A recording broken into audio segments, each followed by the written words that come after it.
যে butter paper কিছু দিইনি, একদম কি সুন্দরভাবে উঠে আসছে। এই যে পেছনটা দেখিয়ে দিই, এই যে পেছনটা দেখো এরকম হয়েছে, সামনেটা এরকম হয়েছে। এবার কেটেও দেখিয়ে দিচ্ছি। আজকে আমাদের সকাল সকাল ব্রেকফাস্টে রয়েছে, দেখে নাও কি রয়েছে। এই যে এখনো হয়নি, ভর্তি ভর্তি চিজ দিয়ে পিৎজা বানানো হচ্ছে। তো এখন পিৎজাটাকে ভেট করে তারপরে আবার দেখাবো ফাইনাল লুকটা কিরকম হয়েছে। তো দিয়ে দিলাম মেশিনে, ওভেনে ঢুকিয়ে দিলাম, এবার দেখা যাক। এবার পিৎজাটা যখন হয়ে যাবে কমপ্লিট তখন আবার দেখাবো। Happy new year, happy new year. আজকে আমাদের সকাল সকাল হয়ে গেছে ধামাকাদার পিৎজা।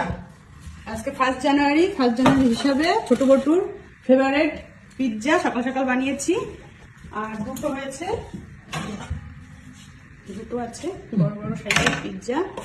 এটার মধ্যে প্রচুর পরিমাণে চিজ দেওয়া আছে আর টমেটো আর পেঁয়াজ, এগুলো দিয়ে করেছি। এবার বল হ্যাপি নিউ ইয়ার।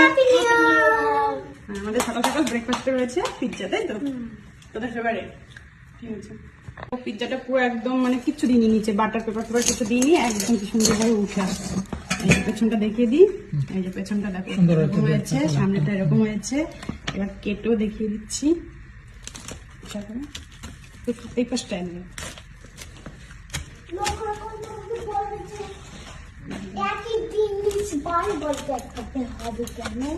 যে এক্সট্রা পাকানোর কথাগুলো এগুলো আমার সহ্য হচ্ছে না। তো এবার হলো এই যে কত যে চিজ রয়েছে, এই যে চিজগুলো পুরো ঝুলে ঝুলে যাচ্ছে। এই যে পিৎজাটা এরকম হয়েছে ভেতরে, এই যে পুরো পারফেক্ট ভাবে হয়েছে, যে জালি জালি হয়েছে, ভেতরটা কোনো একদম কাঁচা নেই, সুন্দর হয়েছে আমাদের পিৎজা। ভালো আছে খেতে? খাবে না? এবার টেস্ট করে সব বলবে।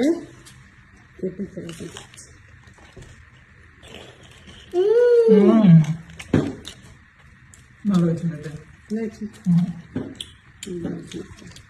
মনে হচ্ছে যে ঘরে বানিয়েছি, মনে হচ্ছে না যেন দোকান থেকে নিয়ে আসবো। না, ঘরে বানানো একদম ঘরের টেস্টি রয়েছে, সেটাই ভালো লাগছে বেশি।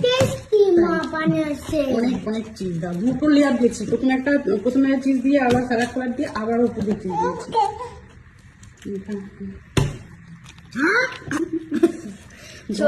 গরম গরম পিৎজা রুটি খাওয়ার জন্য দেখো। আরে বাচ্চাটা আমার খেতে পারে না, কিরকম করছে।